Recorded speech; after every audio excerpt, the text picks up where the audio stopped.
As the invasion had commenced at midnight with the tandem anti-sat and cyber strikes, which had effectively switched all of America off like a light switch, had allowed for this gargantuan invasion, the largest ever in all of human history, to commence unimpeded as the coalition forces led by predominantly China, but also Russia, as China was, of course, by far the largest contributor of forces, as this was mainly their project, as they and the Russians had divvied up North America, with China getting the entire lower 48 and lower rump Canada, as the Chinese had agreed to cede to Russia the northern three territories of Canada, which were Yukon, Nunavut, and the Northwest Territories, as the regime in charge of Canada was totally supine when it came to Chinese demands, and therefore they had no say in the matter, and the Russians would rule an empire that was resource rich, stretching from Europe all the way across North America. Of course, they would also get Greenland after this invasion, as well as the entire Arctic Circle would become a Russian lake, while Rump Canada and the lower 48 of the United States would become a Chinese colony. However,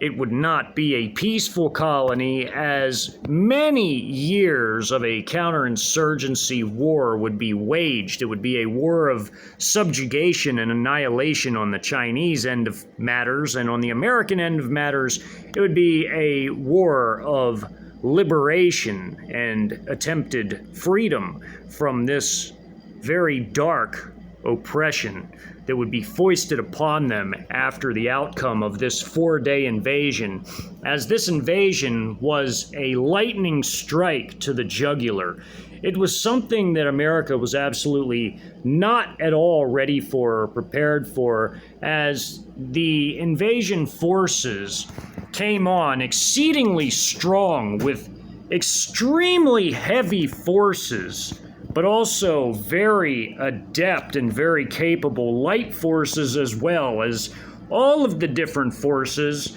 worked together hand in hand, and were doing so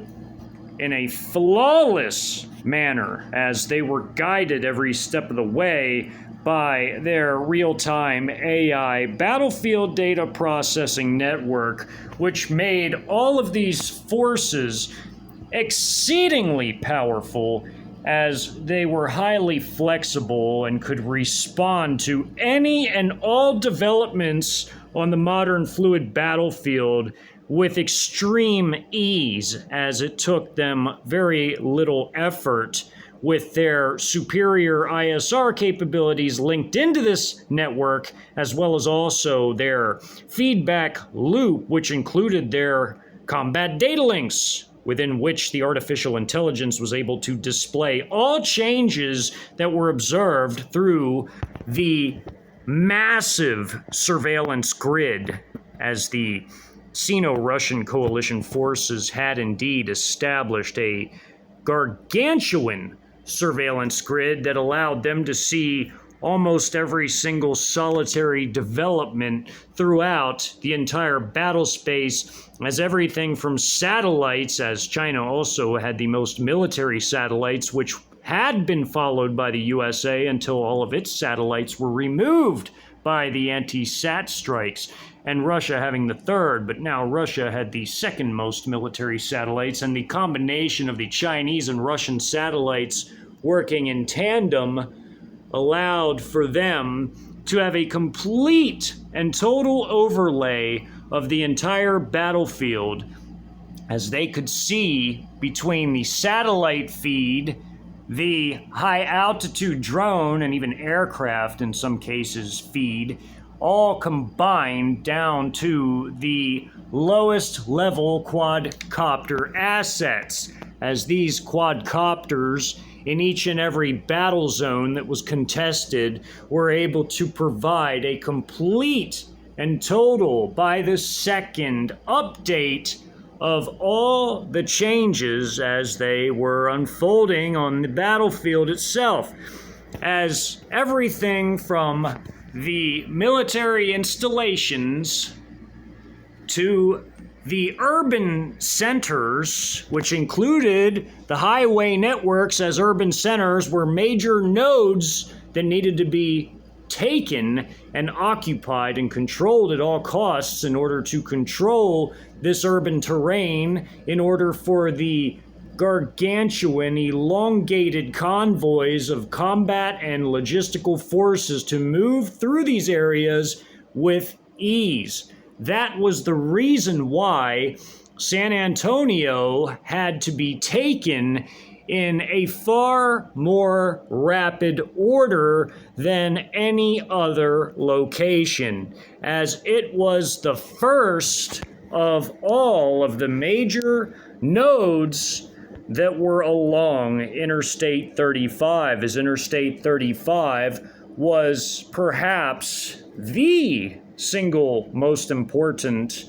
of the key invasion routes in the South Central invasion sector, which included Texas and also Oklahoma and New Mexico as well, but predominantly Texas, as there were several major invasion routes that went through Texas, although I-35 again was the defining route. As the Russian forces in the San Antonio invasion sector were performing exceedingly well and living up to their expectations, these very powerful forces from the Russian Second Combined Arms Army had immediately smashed through the fencing of multiple installations, although when it came to Camp Bullis,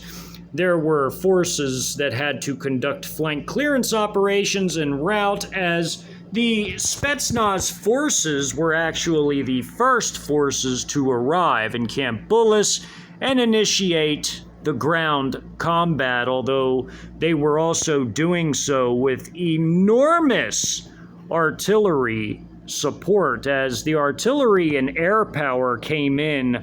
flattening entire portions of Camp Bullis, as the Spetsnaz forces had been fast roped in via their attack helo gunships, their Mi-35s, which also doubled as a transport helicopter, which was the ideal aircraft for this operation, as the Russian VVS, or their air forces effectively, operated all rotary aircraft,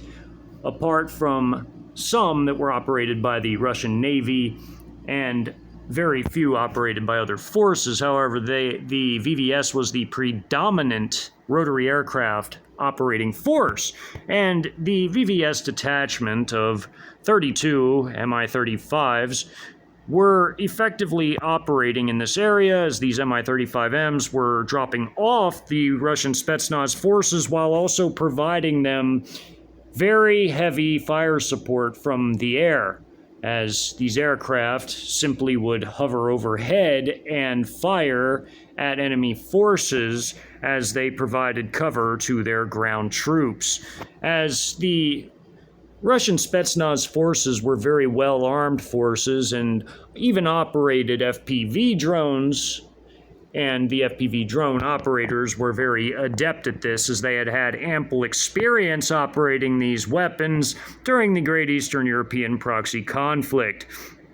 As the quadcopter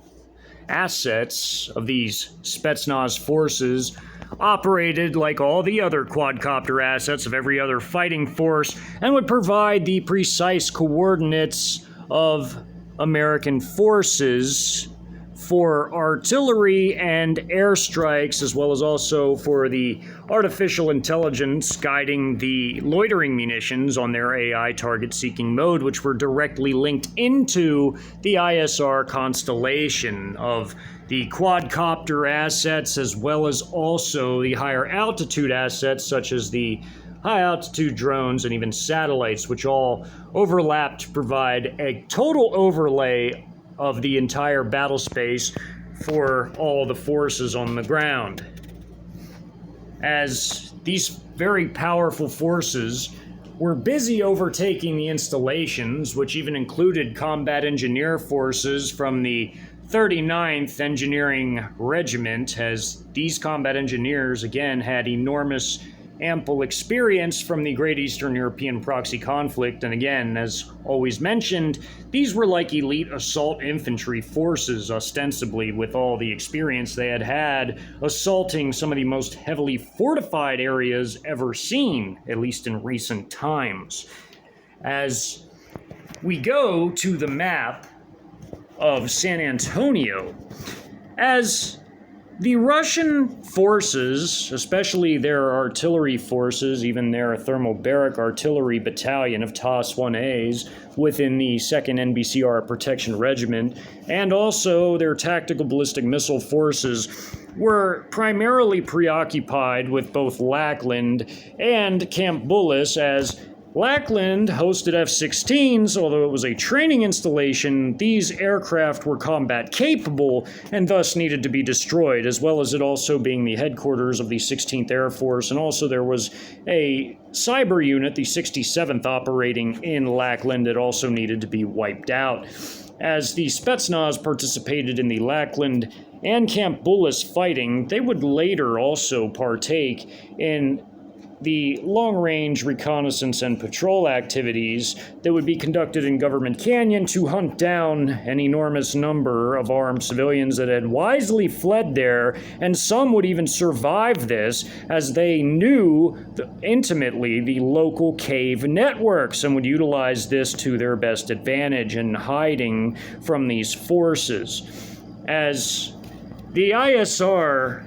grid was as close to perfection as one could get. However, like any system, there were always holes in the system that very adept individuals could take advantage of. And this cave complex, as there were multiple cave complexes located in the Edwards Plateau, one in particular would actually host a relatively large number of armed civilians and would actually shield them from discovery from this network. However, others would opt to go the reactionary route and try to stand and fight wherever they were found, only to be wiped out by heavy artillery fire and airstrikes, as well as also even FPV, drone strikes, and even loitering munition strikes coming from nearby units belonging to the 30th Motor Rifle Brigade, some of these subordinate battalions. As all these combat actions were unfolding, as it also even pertained to the fighting occurring in the Randolph Air Base, which was also attacked immediately by a combat engineer battalion of the 39th Engineering Regiment, as well as also heavy air attack, as 10 JH-7s had partaken in that. The fighting occurring in the south of the city was essentially flank clearance operations, including those being conducted by the Volunteer Nicaraguan Combat Battalion, which effectively was a light infantry force that was armed and equipped by the Russians and Chinese, as these were volunteers from the actual Nicaraguan military that decided to fight in this invasion, as they offered these forces up as a thank you to the Russians for all their decades of support from the Soviet era all the way into modern times. As these forces were from a relatively poor nation that could not really afford to ship them with their own gear and equipment, the Russians and Chinese on short notice offered to equip these forces as a thank you for them even being contributed, as the Chinese equipped them with the VP-3 MRAPs, which were very easy and fast to train operators on, as the driver training was fairly simple and could be done on short notice, and the Russians conducted refresher small unit tactical training, and of course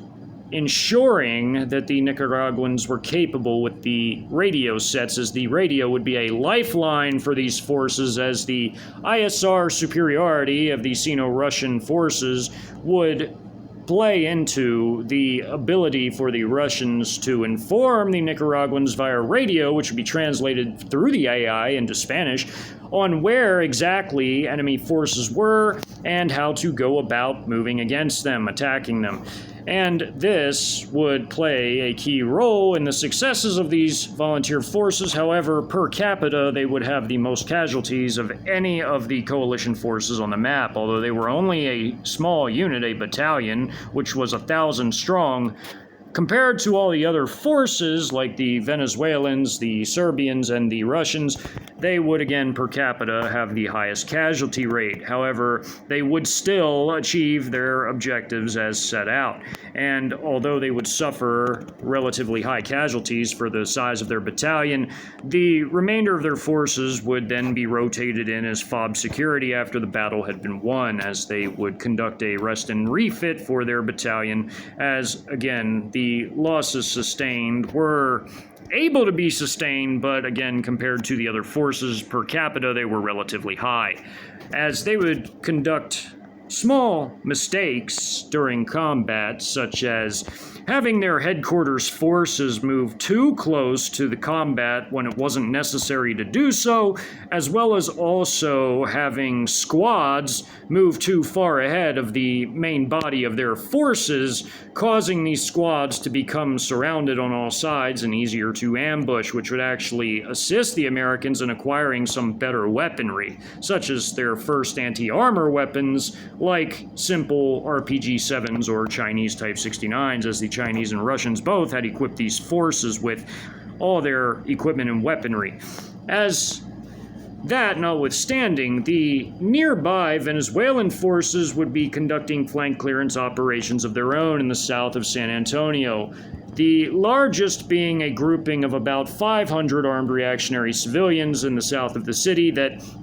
2 battalions would assault. One battalion would conduct a blocking or surrounding operation, while the other would be the hammer force to the anvil of the other forces, as they would close in on these forces moving from west to east down all of the streets, sending dismounts through the parking areas and backyards of different buildings to also clear the buildings themselves as they proceeded. They would have very powerful air and artillery support, as besides all of the JH-7s operating against Lackland, Cambulis, and Randolph, there would still be 6 remaining JH-7s that would be available completely for close air support, which altogether boasted an enormous number of munitions, as 6 total aircraft carried 120,000 pounds of air-to-ground ordnance. This was a very large amount of air-to-ground ordnance and would be more than enough for any close air support operations required. And even if, for whatever reason, these aircraft should run out of munitions, there were, of course, the J-11s and even the J-16s, which resembled a J-11, but they were a completely different aircraft with a slightly shorter airframe and were even more advanced than the already highly capable J-11s. The J-16s and J-11s, though primarily armed with air-to-air munitions, also carried a small complement of air-to-ground munitions, which were laser-guided or some cases Baidu-guided munitions, as they did not carry free-fall munitions, as they wanted to get the most accurate use of their munitions should they even have to utilize them in close air support, as their primary operation during this phase was air superiority operations, as they were conducting combat air patrols over the battle space. As the Venezuelan artillery would be exceedingly effective, as the Russian Special Liaison Forces, which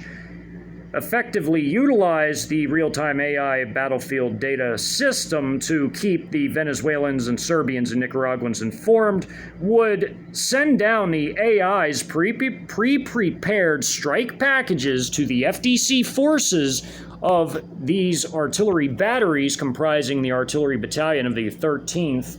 Infantry Brigade, and the pre-prepared strike packages would make these forces exceedingly rapid and capable, as they would be far more effective than they would have otherwise been had they not had access to forces which had access to the AI real-time battlefield data processing system. Even though they were getting the information through radio, they were still highly effective and rapid acting as a result of this, and were nearly as fast as the forces forces that actually had access to the system itself through the combat data links, such as the Russians, Chinese, and some of the Tier 2 powers that had the baseline technologies that were able to be grafted into the system to begin with. As these Otto-Malera M56 howitzers, which were 105 millimeter on the smaller end of artillery calibers, were still very capable and destructive weapons when utilized either in mass fire operations, as these howitzers could get out 8 rounds a minute if the gun crew was fast enough, but they couldn't abuse this for too long. They needed to maintain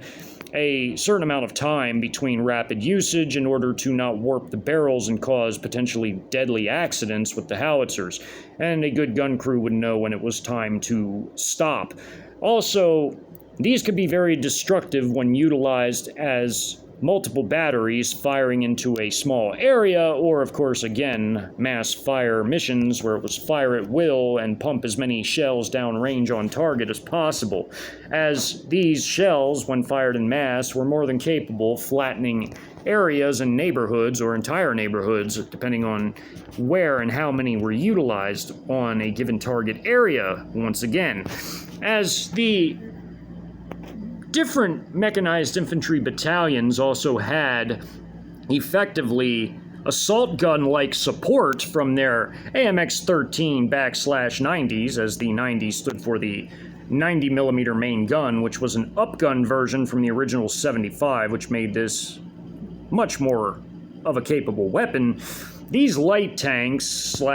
assault gun weapons, which they were effectively utilized as, were devastating on light bunkers, buildings, and most vehicle types. They could even destroy an IFV if they got the first shot. As they again would be guided by the Russian forces through radio, they would become dangerously effective fighting forces, as would the actual mechanized infantry companies within each battalion, as each battalion was comprised of 6 mechanized infantry companies equipped with their BTR-80As, which were the IFV versions with the remote control 30mm autocannon, as well as the BTR-80Ss, which were the APC versions, which had the 14.5mm massively heavy anti-materiel machine gun, which is also classified as an air defense weapon due to its high power and range, as well as also a 7.62x54mm coax on the on the APC version. As the troops themselves were relatively well-equipped fighting forces, they were also highly motivated and very well trained and did not need any sort of refresher training like their Nicaraguan counterparts did. However, once the Nicaraguan volunteers had gotten through their refresher training, they would operate as effective fire teams, although with, again, making minor mistakes here and there, which would cause some of their casualties, they were still able to achieve all their set-out objectives, as they would clear an area that was important, as it was near the CPS power station, which the Russian headquarters forces of the 91st Headquarters Brigade would actually dispatch a logistical company to actually seize the power plant after the Nicaraguans had cleared the armed reactionary civilians from the area, thus accomplishing a major objective for the coalition. As we go to the map in the south, the Venezuelan battalions, as their other battalion right away, as all of the actions were unfolding within the first hour, which included the Spetsnaz going into Camp Bullis and the massive artillery and missile strikes, as well as also the assault against Lackland and the assault against Randolph. In the south, the Venezuelans were clearing the flanks, as they were actually called in as reinforcements in one instance, as one battalion had assisted the logistical and support battalion of the 950th Rocket Brigade with fending off their attackers, although they were already handling it well enough on their own and could have managed, but the additional reinforcements assisted in clearing flanks, which assists in, of course, more ease of logistical operations in that area. As in the south of the city, 2 full battalions were conducting their hammer and anvil strike against a 500-strong armed reactionary civilian element, and they would receive large artillery support from their own artillery. As we go to the map, in the opening of this map, there are already large strikes coming in, as there are several firing batteries of the artillery battalion firing into this area at the opening of the map, and they're mass shelling different blocks of the city, including by these railroad tracks, as this was freight rail, as it's in brown and not mauve colored. And also, there were imminent strikes on this building that was hosting about 40 armed reactionary civilians. There were some on the roof, and of course, there were more inside. There were 35 inside, 5 on the roof, and then there were 2 on the other side. So it was actually 42 personnel. And also an airstrike was called in. All of this was already done by the Russian forces, and they had radioed the Venezuelans to hold their position at the end of this block so that they would not be affected by the massive airstrikes and artillery strikes coming into this area. As all of that had occurred, other areas of this neighborhood were already flattened by artillery, as there had been armed reactionary civilian elements seen in this area, and many had already been annihilated at the very opening of this map with all of these strikes coming in out of the total of 500. As coming down through this area, down these streets, there were different companies of mechanized infantry forces, as well as also their light tank company of their AMX-13s on this street right here, as there was another company at the very edge in the north, and there were other companies here and another one to the south as well. All 6 mechanized infantry companies of 1 battalion were moving east, along with their light tank company, their headquarters and support company, of course, sitting back and away from the combat, able to provide logistics and also establishing a casualty collection point and POW collection point, as was their duty. As these forces came from these different companies, including on the street down here, these forces had already cleared these buildings, were now clearing these buildings and the backyards and parking areas of these behind these buildings. This was a mixed commercial and residential area, as this squad was bounding and covering tactically with this squad clearing this area here before going into these gutted buildings from these artillery strikes. This squad was clearing these buildings, and this squad was clearing these buildings. A flawless tactical operation being conducted by the Venezuelan forces. This squad had come from this company, as the light tank company was not, of course, deploying any squads, including this squad coming from the company up here as well. They were moving through and able to provide very heavy assault gun-like support with their 90mm main guns as they would move up the streets. As again, this very powerful airstrike of 4,000 pounders coming in, along with also the artillery strikes from the 105mm howitzers,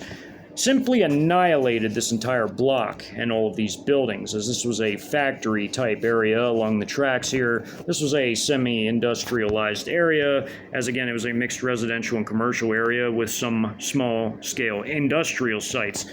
As all of this had occurred, these squads bounding and covering together behind these buildings and clearing the buildings on the end were about to cross the streets and clear these larger buildings, again semi-industrialized area here. They would clear this warehouse type area and the offices, and in the north these forces would move back to their vehicles, as they would not have to clear these areas as they'd been freshly shelled and also pummeled by airstrikes, annihilating everybody that was even in this area to begin with, allowing for the vehicles to move up to the end of this block while all these forces were clearing the buildings. Tactical building clearance operations, as was normal with squads outside of the buildings as other squads went in and cleared them, and then again they bounded to the tracks and took cover as they took some fire from these armed reactionary civilians coming out of this building. They returned fire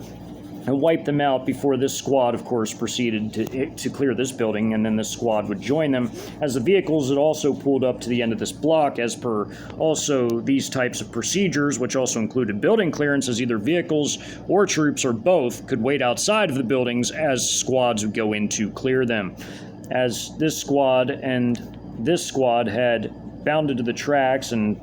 taken and returned fire, wiping out these armed reactionary civilians that came out of this building. They then bounded and covered tactically while these forces were coming out this way and firing at these forces. They returned fire and bounded and covered, closing with them, as was typical procedure. As the Venezuelans would have some wounded in this combat, but so far they would have no KIAs. The wounded would be minor wounds, such as some being grazed by rounds, or in some cases, some men would take some to the chest in their body armor, which would cause some sore ribs depending on the caliber they were hit by, as the armed reactionary civilians had a myriad of different caliber weapons. As they cleared this building and the firefight outside was underway, these two were instantly KIA'd, and the rest managed to get into this building alive and were preparing to flee out the other side. But then these forces would get into this building, and a firefight would ensue between the fleeing forces going into this building and the forces in these buildings, as these squads would get in the buildings and fire out the buildings at them. As they returned fire, they basically would lose personnel, and the last ones that would get in would get hit by artillery strikes that were called in by the Russians by their high-altitude drones observing this part of the battlefield.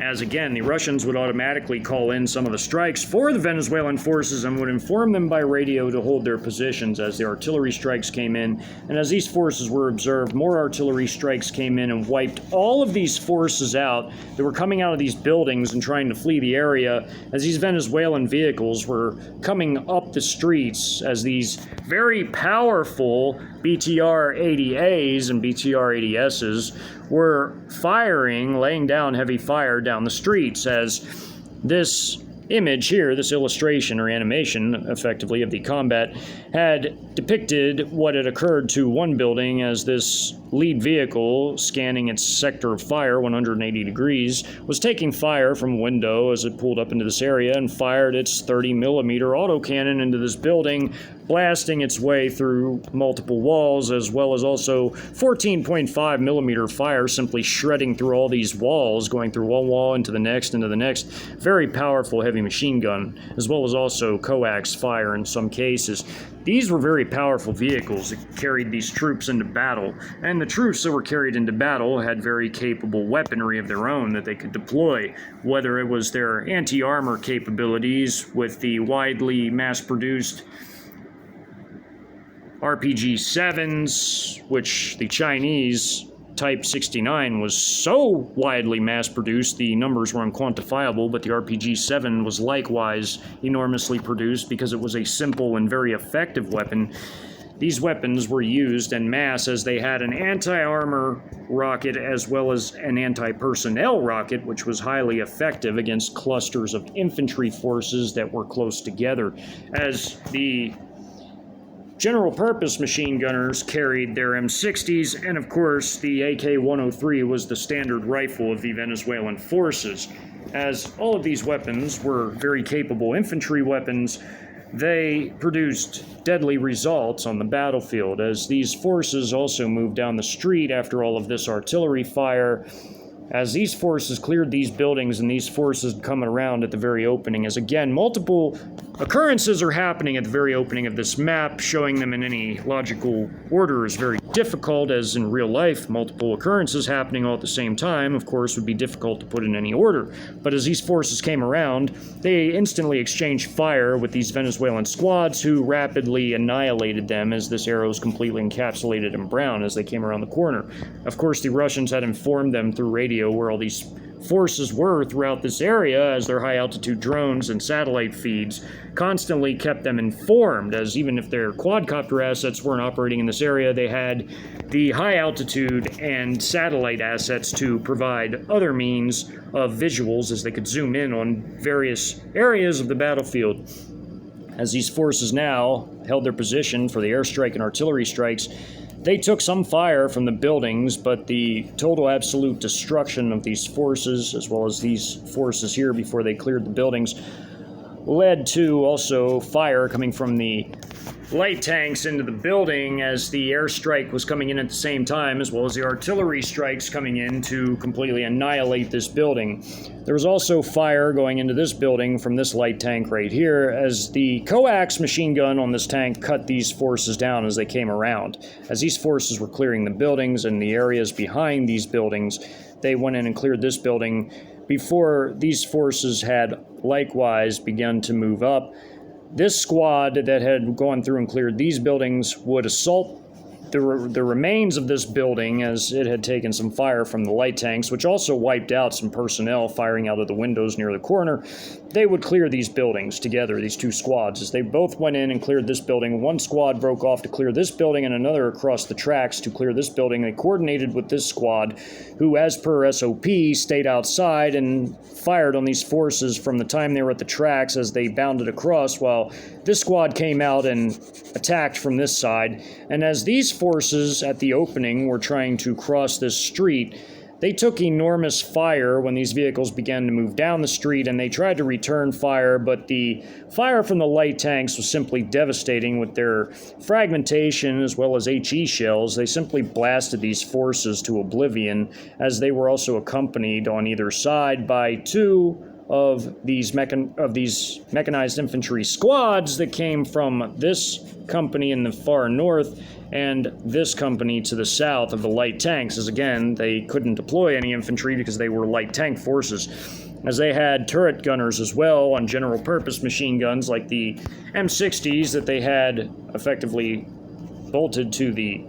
turrets. They could lay down fire as well from their turret-based weapons. And as they rolled up the street, they cut these forces down, as the arrow encapsulated in brown indicates. And by the time they got here, including these squads, they then bounded a bit ahead of these light tanks to sweep the area, as some of these forces had managed to get into this area. As these J-11 aircraft are patrolling overhead, they're conducting their air superiority operations, their combat air patrols to ensure air superiority over the battle space, and have not intervened in this battle. Although they could have, they did not, as they were saving their limited air-to-ground munitions for an absolute emergency. And this was not one, because the Venezuelan forces had total domination with their artillery fire support, as well as also the available J-11 aircraft if they needed further airstrikes, but it wasn't necessary, as this light tank company was a very powerful force, especially against the types of forces they were encountering, which were effectively armed civilian mobs with no real leadership, no real coordination, no real logistical network. So they only had whatever they carried on them, and once it ran out, it ran out. They were out of ammo. They really had no effective logistical network. They had no centralized command and control. They were not organized, they were not coordinated, and they were really not that well equipped, and many of them lacked body armor, which got many of them wiped out exceedingly fast. As these forces continued to move up the street, these forces had moved through without any issues whatsoever at all. As they had taken these forces out, they held their position in this area as the artillery came in and wiped all these forces out, including right here. As they were trying to flee from the area, they were hit by a massive amount of 105 millimeter artillery shells fired by the Otto Malera M56 howitzers, comprising the artillery battalion of the 13th Infantry Brigade, firing heavily in support of their two maneuver battalions operating in this area, one surrounding the whole area with their comprising companies, while the others comprising companies sweep the area. And now, as these forces were moving into these buildings that had survived all this, these squads on the end, this one would hold their position here, while this one would go and clear these buildings, along with this squad from this building right here, going in to clear this building, then this building, and then this squad that was outside, after bounding here, they would bound across as they watched the street, so this squad could bound tactically ahead. They then cleared this building while this squad cleared this building, and then as they entered this building, they fired out at these forces trying to go in. These surviving forces were trying to go in these buildings, and fire was exchanged between these forces. Even before even before this squad managed to get here, there was already fire being exchanged between this building and the remains of the personnel that were going inside, but they were all cut down before they even got into the door. And as this grouping got into this building, this squad had gone in and cleared the building that went through every single hallway, every single room, every single closet, hunting down anybody that had made it in. So this area was completely encapsulated in brown as well, because the Venezuelans got everybody that went into this building that made it. Nobody made it alive into this building because these forces were exchanging fire, and as this squad got here, they joined in as well, as the last of these forces were making their break for this building. As that happened, very last moves again, as this was all happening at the same time as this action was happening, and then this grouping of mechanized infantry had moved here down the street, as this grouping in the far north had also moved to the end. This entire area was completely shelled by enormous artillery fires coming from the artillery battalions, firing batteries that comprised it, as all of their firing batteries, all 7 of them, laid down enormous firepower on these blocks right here and wiped out all of these different personnel as they tried to make it out of these areas running in their different directions. As again, there was no organization, no coordination. It was effectively a free-for-all and everyone for themselves, as they were all trying to fight the same enemy, but again, there was no leadership. There was nobody to rally behind. There was nobody to organize these forces. It was effectively a madhouse. It was everybody trying to do everything they could, but because there was no organization, there was no coordination, and if there was no coordination and no cohesion, there was no way to be effective against these invasion forces, as well as also the enormous firepower these forces possessed, everything from their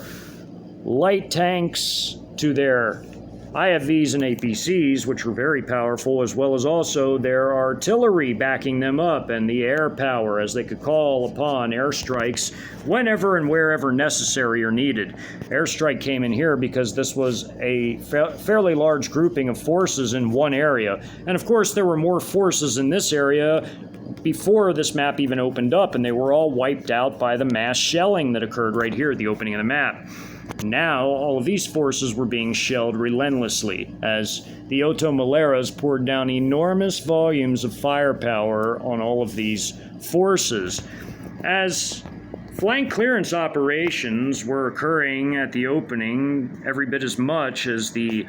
mass operations that were occurring against installations, the Russian forces also conducted a relatively unique flank clearance operation against the Engram Mall, which had been utilized by refugees as a place of refuge from all of the combat, at least initially, until there was a grouping of armed reactionary civilians that had flooded into the area, just over 300 of them. But the Russians, in a rare gesture of kindness, as again, they didn't outright break Geneva Conventions, but they definitely bent them. They decided to surgically go in and assault these forces and not necessarily wipe out the entire mall, as they were well aware through their ISR network that there were thousands of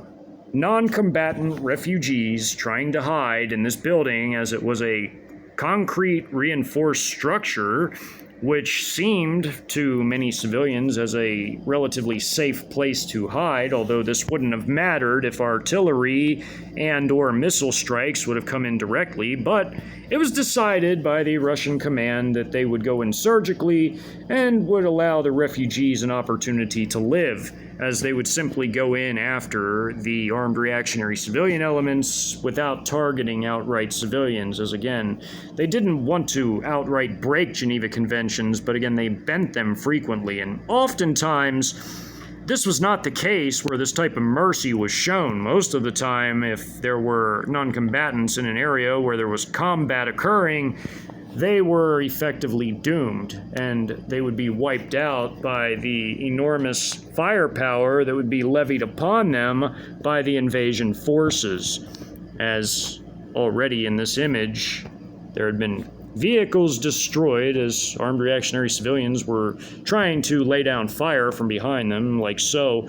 And these were destroyed, as well as also some that managed to get onto the roofs through the roof access or get onto this upper area and lay down fire, were simply being wiped out by the combination of vehicle-based firepower, like this 100mm shell being fired into the building. Some had already hit other parts of the building, as the rebar can be seen, as heavy machine gun fire also hit some of these personnel.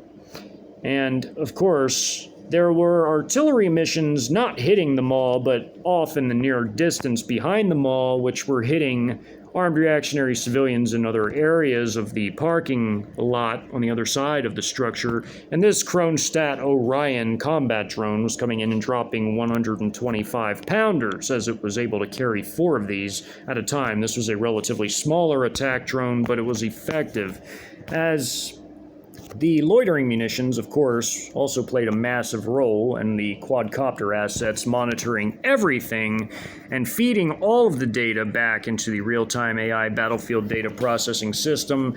and sending all the information back in the feedback loop to the combat data links in each and every vehicle and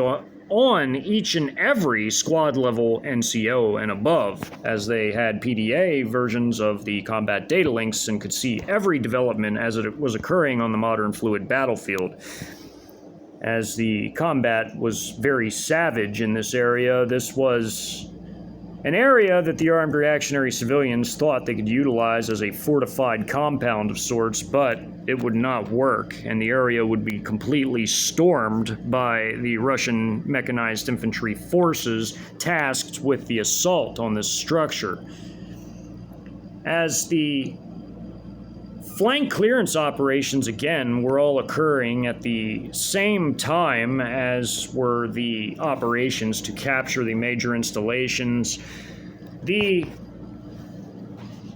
Nicaraguan forces in the south were conducting their own flank clearance operations by the San Antonio River, as the Brownig Lake was actually nearby, the Victor Brownig Lake, and the CPS power station, which was on the other side of the lake, was actually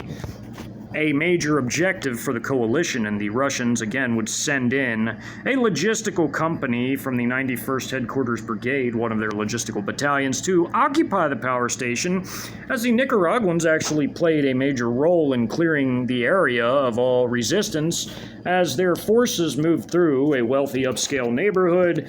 They came in their Chinese-supplied VP-3 MRAPs with their crew-serve weapons, which were W-85 Chinese heavy machine guns or Russian DSHK heavy machine guns. And of course, they had their light anti-armor weapons, like their RPG-7s and Chinese Type 69 RPGs. They had, of course, hand grenades also supplied by the Russian and Chinese forces, and they had small arms provided by the Russians and Chinese, whether they were Russian AKMs of the older style or whether they were the old Chinese Type 56, which was the most widely mass-produced version of the AKM ever produced, as these forces had also light machine guns like the standard RPKs, not the RPK-74s, but the older RPKs, which fired the 7.62x39, and the Chinese Type 56 and the Russian old AKMs were effectively, for all intents and purposes, mechanically the same thing, and they both fired the same round, the 7.62x39, and these Nicaraguan forces were busy clearing this wealthy upscale neighborhood and were doing a relatively decent job at it, although they would lose some casualties for the most part, as the fighting here had been going on for a few hours, clearing this entire neighborhood as they gradually closed in on all sides against the river.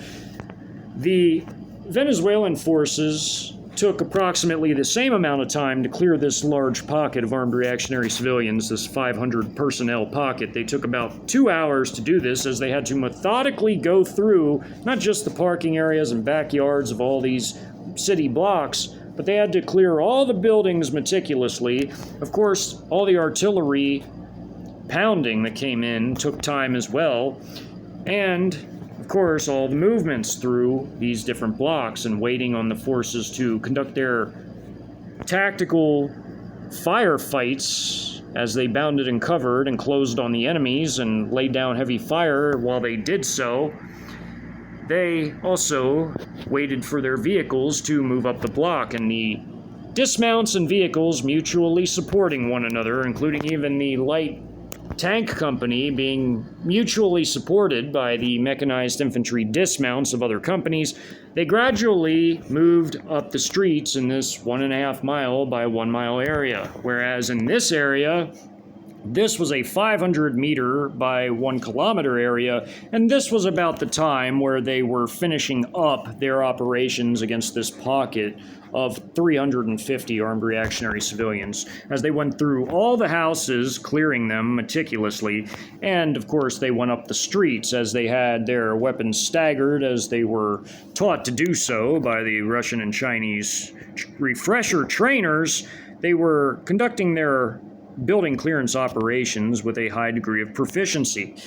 As a strafing attack had come in, conducted by this JH-7 firing its twin 23mm nose cannon at these forces on the ground. At the same time, the Venezuelan forces were clearing this home. They wiped out a massive number of forces coming out of this house, as they were also taking fire from Venezuelan forces, and they were all wiped out by this strafing attack and Venezuelan fire. As this technical, which was a pickup truck with armed men in it, this one,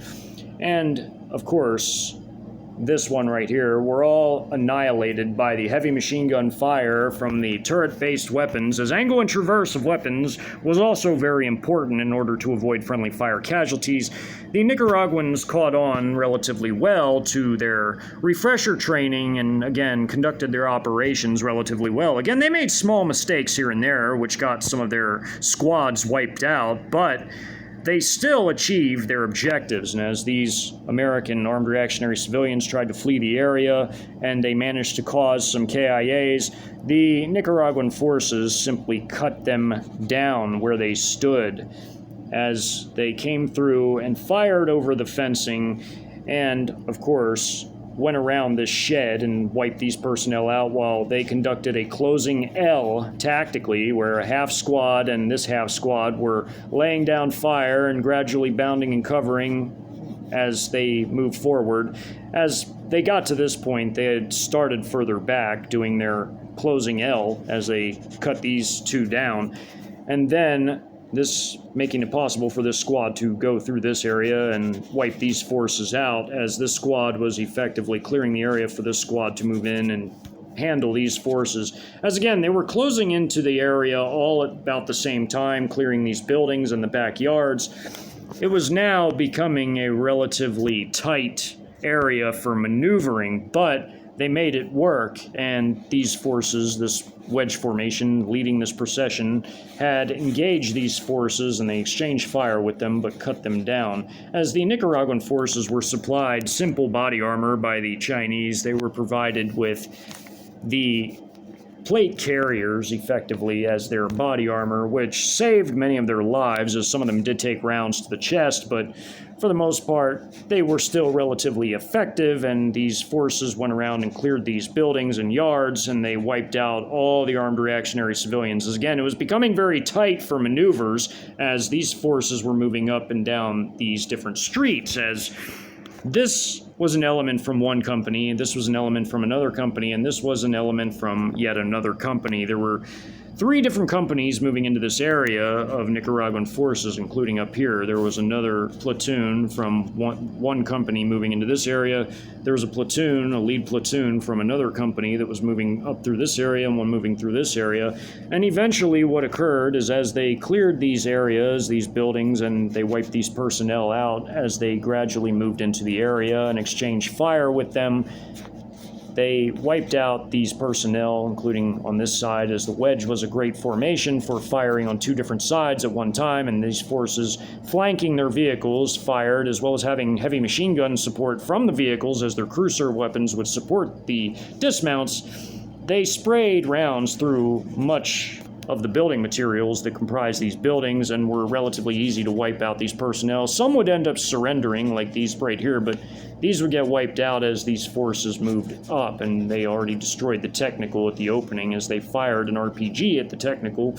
And as these forces move down this way, again, these forces moving up through these yards, and these forces now moving through this house and into this area, would clear this entire area of American personnel, as others would take to boats and try to get across the river to safety. They would be engaged and destroyed, as this serious attack drone from the Russians would also fire some Vickers 1V or V1 missiles at the boats and sink some of them and destroy them, as these are encapsulated by blue as they're hit by Russian missiles. There would be a small few that would manage to get away and get to the other side, but the rest would all be destroyed, even these, before they even set out on across the river. They would be all wiped out by small arms fire or the missiles from the Sirius attack drone, which was a more advanced attack drone than the smaller Orion, the Kronstadt Orion. But all of this fire would wipe out all but these two small canoe-sized vessels that would make it across the river and its personnel get to safety. The rest of this area would be completely secured and cleared by the Nicaraguan Combat Battalion. As again, by the time this map is taking place, they had already been fighting in the area for just over an hour. It was a larger area that the different companies were moving in on, and this was the last area of combat as these forces were moving through the yards and through the houses as they were conducting building clearance operations when they entered the homes. And of course, they laid down fire on the homes before they entered, many of them, as they took fire from many of the homes, as there were armed reactionary civilians outside of the buildings and some that were inside, as again, the Nicaraguans had some KIAs in this battle, and they had even more KIAs before this area even occurred at the very end of this stage of the fighting in this flank clearance operation. But the success in this operation made it very easy for the Russians to send a simple logistical company to occupy the CPS power station, which was right here along the Victor Browning Lake. As this attack earlier had failed, and even a Chinese airstrike had been called in from one of the JH-7s and wiped out most of these personnel, with these logistical troops, which were non-combat troops, but they could hold their own on their quasi-fortified CCP regime property, finished off the rest of these forces, allowing for the power plant to be occupied by the Russians. After this combat had occurred, the Venezuelans would move on to clear smaller pockets of armed reactionary civilians en route to their main objective, which was the Brooks Air Force Base, as this was a key defense industrial site, or scientific defense industrial site, as there were high technology companies and defense contractors that had taken up residence on this facility, and it was guarded by American alphabet paramilitary forces that would have to be engaged and defeated by the Venezuelan forces. However, they were already now firing enormous artillery strikes on the installation, be joined by Russian artillery after the rapid conclusion of both battles. Lackland, of course, ending far quicker than did the Camp Bullis battle, which lasted almost several full hours. And the fighting in the south, including clearing these pockets, would take a bit more time, as again, this would take a few hours to clear this large pocket, and it would take another hour and a half to clear these forces before then finally reaching the Brooks Air Force Base. But by that time, much of it will have already been flattened by their own artillery and the joining Russian artillery as well. In the next video of this hypothetical invasion documentary series, the battle for the Ingram Mall will be covered in the next video.